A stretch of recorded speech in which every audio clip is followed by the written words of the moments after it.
Harlingen High alum, currently up at Texas A&M Kingsville, Matthew Sesler, coming from Harlingen, Yes. and former Edinburg Vela Sabercat and Curry baseball product, John Trevino from Edinburg, your home. Yes, sir. Perfect. All right, guys, welcome aboard. Thanks for having me. So you guys are in the thick of finals right now. Sesler, you mentioned you had just taken a final. John, you just took a final yourself. Are you guys done with finals, or where y'all at with that? I just took my first one today. My last final is going to be Tuesday next week. Okay, John? Today was my last final. Okay, so a little bit of a little bit of relief. Yeah. Oh my God, yeah. What was your last final on? What class was it? The history of art. History of art. I took it. Yeah, I took it with a couple teammates because it's a certain class that we need, and it was gonna be pretty fun. Like we had just taken before we had gone on spring break, we had just gone to the Museum of Fine Arts there in Boston, so it was pretty neat. Sesler, how about you? Where you at? What final did you take today? I took Cal 3. Oof. How was that? It was tough. It was about 3 hours. So. Oh wow. I'm sure you're pretty tired when it comes to the computers and stuff and numbers and all that. Yeah. At least I'm done with the class. So. There you go. So what do you guys? How have you guys been managing to stay in shape? And baseball is a certain sport where it's not like track or soccer where you can just run up and down the street and do specific workouts. There's such a thing as baseball shape, and as far as throwing and hitting, and how you guys are managing to keep that going. You go ahead, Matt. Well, as a pitcher, I have to run every day, so that's one of the things that I do.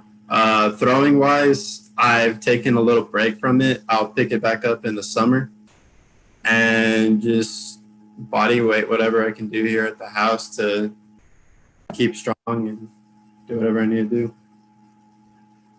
John? I'm the first baseman DH guy, so mainly worried about my hitting. It sounds funny, but I've been playing a lot of the show just to try to keep that hand-eye coordination.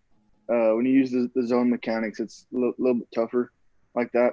But I'm going outside, hitting those small yellow balls, just trying to get whatever we can here at the apartment complex. Definitely. As a pitcher, Sesler, I think that's probably the more challenging one because, just taking so much time off and, because you guys are used to playing ball all year round. Was that a decision you made on your own, or did your coaches up at TAMUK tell you to, hey, maybe take a break? That's the kind of a decision that I made. The coaches were okay with it because they knew that we wouldn't pick up the ball again until probably the fall for fall ball. I'm going to pick up the ball before that in the summer so that my arm can get back in shape for fall ball. So. Okay. And I know we've all had our fair share of gaming. How's that been going for you guys? Yeah. It's keeping me sane.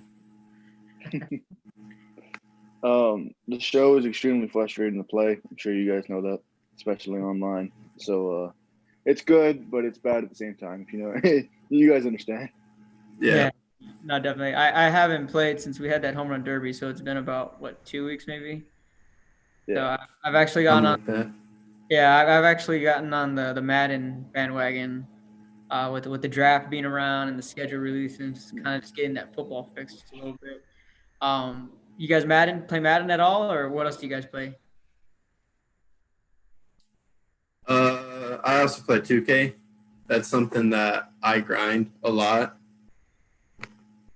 Being in the park and playing with my friends and stuff. John, you I just got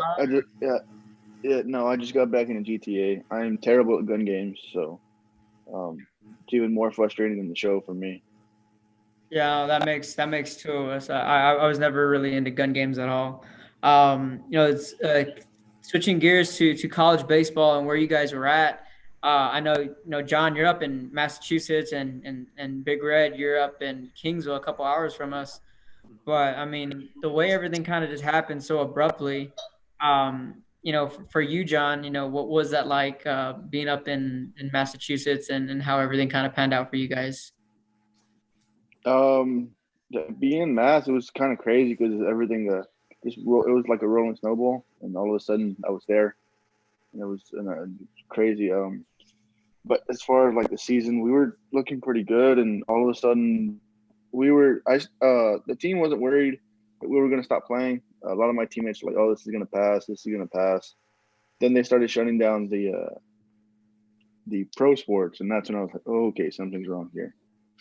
But no, it's so much fun up there, man. It's a whole new world, honestly. Were you guys on the road, or where were you all at when y'all got word that the season was officially canceled? So for spring break every year we go to Florida, and we were getting on the plane ride back to Massachusetts when we got found out. And did you guys what was the reaction like on the plane ride? Were you guys shocked at all, or was it just kind of something that you guys maybe had seen coming? I Even though we saw it coming, like especially for the seniors, they hadn't had the best program in recent years, but we really turned it around this year. And we were sitting 7-2 right after Florida, and that's the best record they've had in Florida since it's been a while. So everyone was really excited, and for it just end like that, it really hurt. So the plane ride was pretty quiet. Did you come back at home right away, or did you maybe stay on campus for a certain amount of time, or? No, so they let everyone on campus for a day, and I have a friend up there, Jason Leonard, who lets me stay at his house a lot. Just with me being so far from home, his mom making home cooked meals and stuff, and he let me stay there for. Yeah, I stayed there for about a week, and then I flew home because the flights had come down. The flights had gotten down to like 150, 160. Right. How about you, Matt? Obviously, a different situation. Just being a couple hours away from home. How did that all work out for you? I know we had Carlos Servin and Alex Canul on a couple weeks ago. They're TAMUK products, and I think they had mentioned you guys were in West Texas or something like that. Or y'all are y'all? Yeah, we were about 20 minutes away from Odessa when they finally gave us the call and were like, yeah, we're going to cancel the series to go home. We were the whole bus ride. We had known it was going to happen. Um, First, it was okay. They're going to cancel the championship, so we knew that there was nothing to play for. And then it just came to where, all right, they're canceling the season. And then the way the guys had mentioned it, both Alex and Carlo, was just kind of like, just so abrupt. And they had mentioned that, yeah, like we were literally on the road going up there, and we just turned right back around and came right back home. I think they went home right, as soon as everything kind of happened. Did you come home automatically? I stayed for a day and then came home, so I wasn't up there for very long. What were you guys thinking? Because we saw, the NBA, they put their season on pause, and then I think right after that we saw, March Madness start to, pull back. First, they were going to have the tournament with no fans. Then they decided to just shut down the tournament at all. When you guys started seeing that, did you guys kind of feel that maybe baseball was next? Yeah. I mean, we all knew it was gonna happen after seeing all that, and then it just eventually happened for us. So, Has college baseball reached out to all your programs or maybe your coaches about eligibility? Do you guys get this extra year back, or do you guys have any idea on that? our coaches haven't texted us exactly what's gonna happen, but what I've seen from D2 Twitter was that we probably will get the year back, and that was probably a month ago that I saw that, so I'm not too sure. John? Yeah, same thing on D3 Twitter. It said that we were getting the year back, and coach is pretty excited because we have some seniors who are talking about coming back and starting their master's program. But I feel like I was gonna stay up there just to finish everything, just to finish my master's program too. So me getting that extra year really helps. And then JD, my little brother, will be joining me up there this fall too. So that's something to look forward to. I know he's around somewhere, right? Is he in the same room as you? Yeah, he just popped out of his room and he looked at me. He goes, "Are you gonna talk about me?" Yeah, Really? absolutely. Absolutely. We can't go on this show and not talk about JD. Man, a shout out to him. He's a senior this year, having to go through all this mess. How's he been Yeah, doing? he's been doing good, man. He's playing a lot of video games with his friends, and he's the one who got me into GTA. So it's been pretty fun. But when he gets mad at me for not doing the right thing, it's pretty annoying. That's good. And how's your dad doing? He's doing good. He's been working throughout this whole thing. So he's been pretty cautious in what he does and Yeah. how he does it. So He's still working there at the hospital's office, at the judge's office. no, so now he works at Hostels Oil Superior Oil and Mission. Oh, So he okay. goes back and forth. Yeah, he goes back and forth every day. Oh, okay. Cool deal. Cool deal. Yeah. For those that don't know, John's grandmother, Norma Linda Trevino, there's an elementary school named after her, and that's the elementary school I went to, third, fourth, and fifth grade. Uh, Back the second year the school started. What was that? 2000, 2001, maybe right around there. Yeah, I think that was it was either the 2001 2002 school year. I think that's when it first opened. Right. Yeah. My mom and I got there the second year the school opened. My mom's still teaching there, so Yeah, it's yeah, been almost 30 years since she's been there, and that's the one thing that John and I we go back. And I think my mom was your fourth grade teacher, maybe second grade, yeah, yeah. And somewhere. then every year I go back for her birthday celebration. This past year was the first year that I missed because I was up at school, but it Right. was they have a super nice one every year. Definitely. Yeah. So, speaking of, throwbacks and going back in the day, not too far back, but, when you guys were once playing, for Harlingen and for Edinburg Vela, Sesler, looking back at your Harlingen days, you played basketball too. And, you guys had that year where you guys went three deep. And that was your senior year, right? Yeah. With Castillo and Enrini. Just kind of look back on that year, and you had long hair back then. It's going back, Kevin. It's going back. Yeah, I can't get a haircut, so That's true. At least until the 18th, they're opening back up barbershops. yeah, I think so. But yeah, just take us back to that senior year you had on the basketball court with Coach Yates. My junior year, Yates was out because he had double knee surgery, and so that was a rough year for us. And then when he came back, I felt like there was a lot more order in the team. Mm-hmm. Just everything started clicking. We had the senior leadership that we needed. Towards the end of the season, we got a little cold because me, Rainey, and Jeremy were all out with injuries. The playoffs, man, that was a fun time beating Edinburg North. I think it was by 25 or something like that. Mm-hmm. In fourth place in district, being the district champs for that district. And we ended up being Mac High, McCown Memorial, who beat us once earlier in the season. And then Laredo Alexander. That team had three dudes that could just ball out. One dude was averaging about 40 points a game. Mm-hmm. It was a closer game than what everyone was thinking it was going to be. We had lost Mike Gaudiano the game before, and I think that hurt us tremendously. But it was just a fun ride that senior year. Yeah, definitely. I think that was probably the more impressive win that you guys had that year, because you guys lose Mike, and you guys had to all adjust on the fly. I think y'all lost him maybe in the late first, early second quarter. I think it was early second quarter, yeah. Right, and you guys, managed to adjust on the road, mind you. You guys beat Edinburg North at Edinburg North, and then you guys went on the road to beat McCown Memorial on the road as well. So those were some pretty impressive wins. And you got, guys like Jeremy Vasquez, who really, stepped in, and guys like yourself. That year, 32-6, it was extremely competitive. in basketball, because that year Southline, remember, they went 8-6 and they didn't even make the playoffs. Mm-hmm. And then you guys were a 4th seed and you guys went 3 deep, farthest in that district. So that was definitely a year to remember for Cardinal basketball. How about on the baseball field? How was that year for you and playing for the Cardinals? For baseball wise, it was just a fun last year, man. Just playing with all my friends that I've played with forever, and you know, we ended up making the playoffs because of ineligibility for Rivetta, I think. Mm-hmm. Yep. And we went into that game playing Vela and didn't do too well.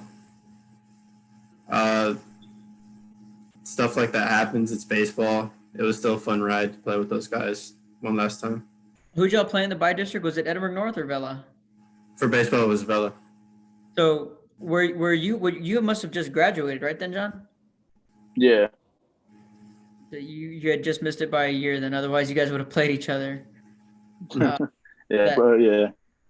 Yeah, small world. But John, you have a good story yourself. You were a part of really the upstart at Edinburg Vela with, you were on the team that they didn't win a game the first year. Heck, I remember you even were swapping time at quarterback with, what was it? Was it Eber? No, so Eber lived out of the zone, and so he had to stay on JV, but if not, he was going to be a starter. I was swapping out with Tristan and Fabian. Tristan, that's right. Yeah. And then, guys like Johnny Davila, Elijah Reina, Big Steven Ramos. You guys were the OGs on that team, and really set the bar there for Vela.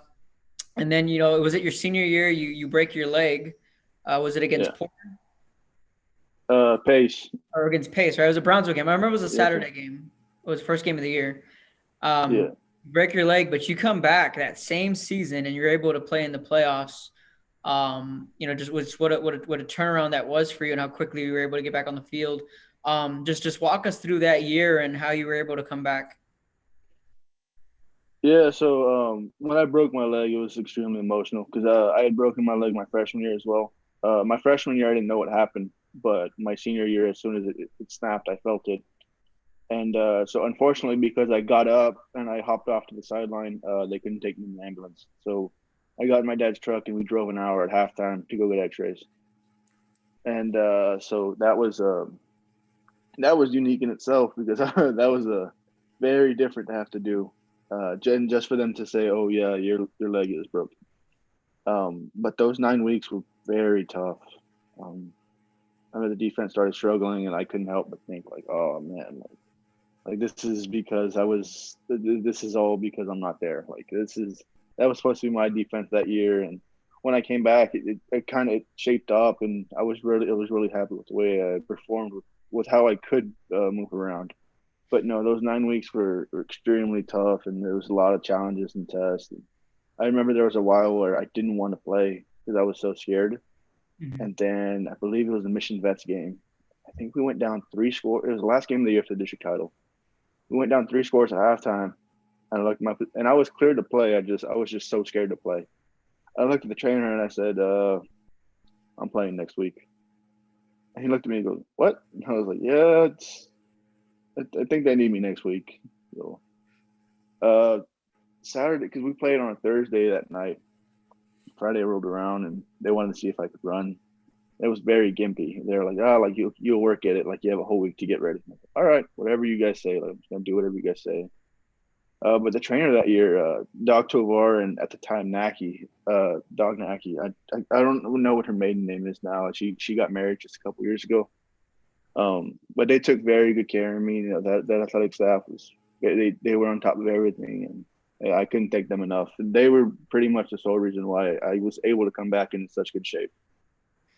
And how, then you got ready for your baseball season, and by then I'm sure you were 100% healthy. How were you feeling when you first took the baseball field that same year? So I was fully healthy, but my leg was still pretty tender. And I remember in preseason, I hit doubled on the line, and I slide in the second, and my leg gets caught in dirt. it kind of twist in an awkward way. I remember I couldn't walk, and I was like, "Oh my god, if this is gonna bother me all season, it's gonna be a very frustrating season." But no, it's once we started, it started getting better, and I lost a lot of weight, and then, so everything started to feel a lot better. But that baseball year was crazy, man. It was the district. We were just in the district with Sherryland, who's at that time was in their 2-year decline because that's when Pioneer had first opened up. Mm-hmm. So Sherryland was slowly declining. That was the first year that we beat them, so that was a very good accomplishment on our behalf as a program. We had Valley View with Ches, who was disgusting, and we saw him every time we played them. Yep. We had Pioneer, who was scrappy, and they always played us hard. They were very young. Yeah, and then the big bad wolf. And then Mission Vets, man. Oh my God. Big bad wolf. Noel Vela, man. And me and Noel go way back. We're childhood friends. We played together growing up travel ball. So leading up to the games, we always had fun with it. And after the games, we'd always talk. It was just senior season was so much fun, man. Yeah, some of the better games I covered that year was Edinburg, Vela, and Mission Vets. I think those are the games. If you're a baseball fan, you really had to circle that. Yeah, it was just we had they were throwing Noel and he was in his junior year, and we had Nico was a freshman at the time. He's at Kansas State now. He started for us. I think he started both games, and as a freshman, for coach to put him in that spot, it was awesome, man. He played lights out, and unfortunately, we gave up a lead late, and because of Noel, I think that game he was 3 for 4 or 4 for 4 with like 3 doubles and 4 RBIs. So he was just unstoppable that game, man. Yeah, and then in that team you guys had, I mean, Aaron Galvan, he's still up at UTRGV. Elijah Reyna was a stud. I mean, you were there, and then of course Nico. I mean, I forgot that he was just a freshman when he was on that team. It just kind of speaks volume. Yeah. So definitely a loaded team. So you guys play y'all seniors year. You guys are now at the college level. Sesler, what was the recruiting process like for you? When did you start getting college offers? I only got one, and that was when I didn't get a call until after the All-Star game for baseball. That's when Coach Middleton called me and said, "Hey, you're a guy that we're looking for, and we think that you'll be a perfect fit for us." And I was like, "Sweet, I'm already enrolled at your college, so." So what? Gonna go try out for the team once I got there. And how was your first year? How did that treat you? And you just maybe getting used to the college life and playing at the college level. What were some differences that you saw? A lot. It was a lot more competitive. Everyone was competing against each other. It started in the fall. We do the carry challenge every year, and you do not want to lose the carry challenge. I'll tell you that much. But it was, the thing I could say most different about it was probably the competitiveness. Everyone's a lot better in college, so I had to adjust to that and make sure I was even more pinpoint than I was in high school. So, John, how about you? Curry College, they came knocking. How did that all work out for you? It was pretty different because I went to Hill out of high school. That didn't work out there, so I went to Laredo Junior College. Mm-hmm. Who, unfortunately, I don't know. I'm sure you saw 2 days ago or yesterday. They're suspended their sports for a year. Right. Yeah. Yeah, that's pretty heartbreaking to see. I only played there for 1 year, but I have a lot of good memories there. So hopefully they can get back everything going back on. But after that year at Laredo, I took 2 years off from school. There was some stuff back at home that I needed to help with, and so I pretty much stopped playing to come help and take care of JD. But 2 years had passed, everything had gotten better, and Coach Whittemore, the coach at Curry, he's the assistant. He had coached me in a summer team after my senior year because I had graduated at 17, so I could still play in my 18 year. Or no, I was turning 17 that summer. So I graduated. And I played with him, and I met him, and I met Coach Josh Silva, the softball coach at Harlingen High, I believe, or Harlingen South. Yeah. So they were my coaches there, and no, man, it was so much fun. And then I played for Rusty again for my 18-year-old year after the year of junior college, and we became he became like a second father to me, and he really took care of me. So after this 2-year stint, he had to move to San Antonio for his son. No, he had to move to Boston for his son. He lived in San Antonio. And when he moved over there, he had get them calling. And at first, I was like, no, like my family still needs me, this and this. And then I think it was about March that I was like that I had started to notice things were clearing up at home, and I was like, okay, well maybe like let me give it a chance, let me submit my stuff. And then the numbers came back good, and just like that, the snowball started rolling. And all of a sudden, after my 21st birthday, I was boarding a flight to Boston. He was going to pick me up at the airport. It was crazy. And then a month later, I'm there enrolled in the fall. There you go. I lose you? Oh, there you are. There you are. You mentioned Josh Silva. Actually, he graduated a year ahead of me. We played together in North, and I played with his brother Keith Silva. He was, I think, 2 years after me. Oh, okay. So, and I don't know if you remember they had a younger brother. I think right around you guys' age. Yeah. John Silva. John. He was 2 years older than me. Yeah. No, he was. He was a heck of a linebacker. Oh my God, he was unstoppable. I always tell him that he was the best of the three. I know Josh always gets mad, but he's like, whatever, man. But yeah, no, actually, I call Josh. But talking about some more baseball, Sesler, I like your background up there. Get that? Oh, yeah. It's pretty sweet. I actually have that same poster with Andy Pettit and Roger Clemens. That one, yeah. I have that same one, and then they're everywhere. I mean, sweet. Who else is right here? The one to my left, your right. Yeah. Oh, that's the 2002 team right there. The bunch of them. There's Biggio, Bagwell, Osmus is on there, Berkman. All the Killer Bees. Yeah, I have a poster right there of the Killer Bees. I mean, my room is just astroed out. There you go. Mine's pretty similar. I like the paint job they did back there with that. Now that was my dad did that. He put a projector up there and just traced it all. So sweet. Yeah, it's still got that National League look to it. Mm-hmm. Considering the old school look. That was a long time ago. Yeah, no, definitely. I was the old pinstripe jerseys. I actually like those black pinstripe jerseys with the Astros. Mm-hmm. Those are pretty neat jerseys.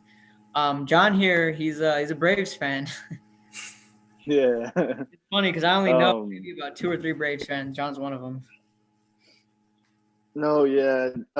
When I first started, because through high school I watched them, but they weren't very good. So it's hard to support your team when not very good. And you do your best you can, but when they're losing every other night, it's tough. You know what I mean? Oh, I get that. So when they started winning again, a bunch of my friends started calling me a bandwagon. I was like, whoa, slow your roll, buddy. Like, I've been here for a while. They just haven't been that good. I think it all started because my dad was back in the day. My dad was would watch TV, and they would stream two channels, and it was TBS and WGN, which was either the Cubs or the Braves. And my dad he didn't want to watch the Cubs, so he watched the Braves, and that's where it started for me. Yeah, I think that's a lot of people started liking the Braves. Yeah, I mean, for me, I just grew up. I was just born into it. My dad's from Bryan, so he would grow up, going to the a lot growing up. Jose Cruz was his favorite player, and then for me, Biggio, Bagwell was my childhood hero, and He's my all-time favorite player, and I remember going to the Astrodome as a kid. And funny story, I don't know if I've ever told you this, but we went to an Astro game. I was probably about 8 years old, and after the game, we were trying to get autographs, and I actually managed to get Brad Osmus's autograph in the program. But of course, I didn't get Bagwell's, so I started crying like a baby that I did not get Jeff Bagwell's autograph. I was so sad. I was crying. I was just a heartbroken little kid. And they're like, it's all right, don't worry. My dad's like, you got this guy's autograph, Brad Osmus. And I'm like, I don't want his. I want Bagwell's. So No, actually, go ahead, Kevin. Sorry. I finally got over it, and we go to a Whataburger there in Houston. And the first thing we see, the Whataburger is decked out in all Astros. And then I see it again, and I start crying again. It's like, it reminded me. Ooh, what's up, John? I actually have a funny story at the Astrodome too. I was a baby, and it was summer in '99. The Braves had come to Houston, and I had just turned one or I was about to turn one, and my dad and my cousins they all went with my mom and everything, and I had to go to the restroom, but as a baby I was wearing the Pampers, right? So they went to go change me, and the Astrodome didn't have changing tables. So they got paper towels and they put it on the floor, right? And they were ready to change me. And all of a sudden, my dad and my cousin heard a loud crack of the bat and a bunch of boos. And so they ran out of the restroom. And I was just there with my legs up in the air. Javi Lopez had just hit a home run. So they're there cheering outside the restroom. Yeah, yeah. Oh, my God, John. They ran back inside and I was still there. So. Yeah. I have a story relating to that. Back when 2006, I went to an Astros game with my dad and grandpa for Father's Day. And they were giving away these bags, but you had to be 18 or older to get them. And so my dad told me to wait in one particular spot. But, BP was going on. I was a kid. I wanted to go catch fly balls out in right field. And so he waits in line for the bag. I'm like, I'm just going to go catch some or get home run balls or whatever. So I go, and apparently 15 minutes later, I got security guards looking for me. I met this old couple who had binoculars. And I was freaking out. So I finally saw my grandpa in our seat. So I'm like, oh, thank God I found you. And these people with binoculars like, yeah, he's down there with that old fellow. And he's like, and my dad went down there. He took me, he put me in the smoking section for about 2 minutes. He's like, this is your timeout. So you got lost at Minute Maid. I wasn't lost. I knew exactly where I was. That's good. Awesome. I'm sure we could swap stories all day about us going to the ballpark. But man, I think that's one thing I really miss right now. We were talking about Major League Baseball. Is I was planning on going to opening day against the Angels this year. Just because one, we love baseball, I love the Astros, but also just to kind of show the support, for the Stros and this crazy offseason that they had. But then, of course, how everything's just got put on pause. We've seen different solutions to how maybe baseball can come back. And the latest one is that we were talking earlier that July 1st looks to be a potential opening day date. And then the new divisions that we would look at, I think they were going to go with the cactus and grapefruit leagues. I think at this point, you guys would agree that baseball is baseball and let's get it going. But just how unique would this season be, once we get there?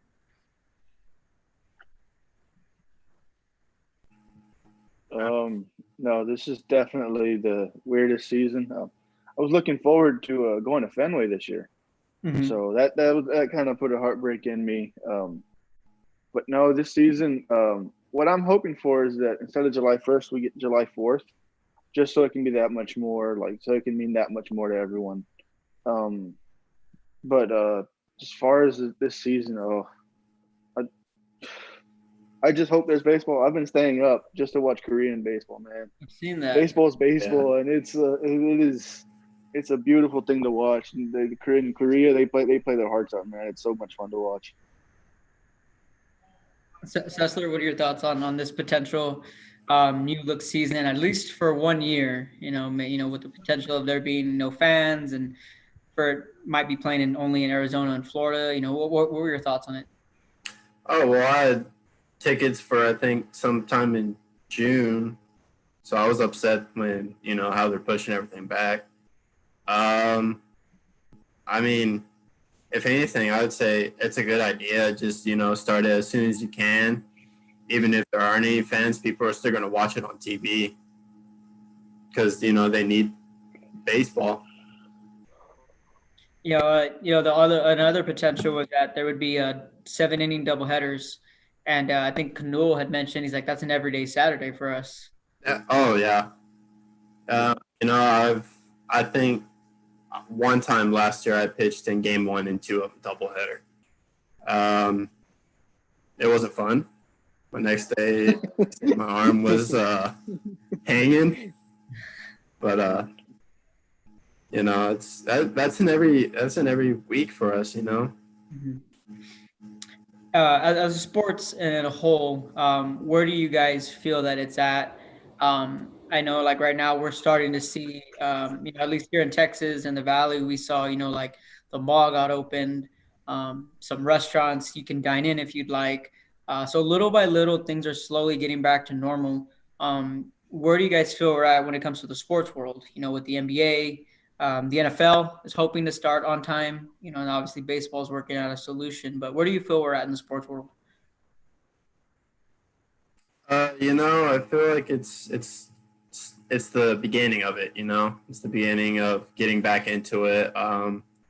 I think they should slowly get back into it. I heard the NBA was going to do all the teams are going to be in one city, and that's how you're going to play it with no fans. I think that's a good idea. But I think they should get started because, they're losing money for not playing at all. Mm-hmm. John? Different. Just as much as we want it, I'm sure all these players want is their safety. I can agree to it, but like just wait till when sports actually comes back. Because I know we all took it for granted that my team plays every day. My team plays every day. I just watch them tomorrow. But now when it comes back, everyone's just gonna be that much more focused on watching their team. It's gonna be awesome. Absolutely. We're joined by Harlingen High alum and current javelina up at Texas A&M Kingsville, Matthew Sesler, and former Edinburg Vela Sabercat, current Curry baseball product, John Trevino. Joining us here on our show, guys. Before we wrap up, any shout outs or any hellos you want to give out to family or friends or teammates? I mean, shout out to my team. I know they're working hard and, they're doing their thing to stay in shape and be ready. We're all hungry. To Coach Yates, of course. We can't go on without mentioning that. Yates is a different breed, man. He's a character. Oh, absolutely. He's our modern day what is it, our player. That was the most fun I had was playing under Yates. You mentioned your dad had played for him too, right? Or he played for Coach Owens? No, my dad played I don't remember his name, but he played he graduated the year before Owens got there. Okay. And he said countless times he would have much rather played for Owens. John, how about you? Any shout outs or anything like that? Yeah, I got one. Gus Sanchez from Hidalgo. You guys had him on your show a couple weeks ago. Oh yeah. Yeah, he had mentioned about possibly going to Curry, and I'm telling anyone in the Valley, there's an open door there. Their coach has been trying to get more Texas kids over there, and he loves the Valley. He wants more kids up there. So anyone from the Valley who needs a home, or trying to find a home, hey, follow me on Twitter or something. Because I promise you, you think it's fun. You think life is fun down here. You get up there, you experience all four scenes, man. It's so much fun. Definitely. What's you guys' gamer tag? Anybody wants to hit you guys up at the show or Madden or GTFA? My gamer tag is easy. It's just Matt Sesler. Real nice and simple. Yeah, mine's real simple too. JTrev20. If you guys want a taste of the show, you know, these guys are it. I've yet to play John. I played Matt once. I did lose to him. I need to avenge that loss for sure. But I've yet to play John. But we did get a little home run derby going. Maybe we can get that going again sometime soon. Oh yeah, that sounds good. So that about wraps up our show, guys. We have one more special for you guys. We put together a QB Madness bracket. I'm sure you guys are, gonna check this out soon. It's gonna be a lot of fun. What we're gonna do is we're gonna unveil our bracket later tonight at 7:30 here on Real Sports Live, and then the fans are gonna have their chance to vote. They're gonna have 48 hours to vote, and it's just basically March Madness style. Once the votes get counted, that quarterback moves on. So. It's created a little bit of chatter on Twitter. We've seen a lot of good names being thrown out there. Gotta have Kevin Ledesma on there, man. Hey, yeah, hands down, man. He's gotta be there. Yeah, no, we've cooked up a pretty solid list on that round of 16. So you guys be sure to check it out. It's gonna sneak peek. Are there any new guys on there recently? So yeah, there's gonna be some recent names on there, and it's from the last decade. That's how we're doing it from last decade. From the fall of 2010 to this past season. From the last decade, quarterbacks have to have started for 2 years or more, and then that's how we put these names together on this bracket. So it's gonna be a lot of fun. Is JD around? He's standing right here. Get him on there. Put him on. Get him on there. You come here. No. Get him on there. Kevin's calling you. JD, come on. Kevin's calling you, JD. Come on, JD. Come on and say hello. What's up, JD? That is the king of managers right there, ladies and gentlemen. That is forever a legend, the unsung hero of Edinburg Vela.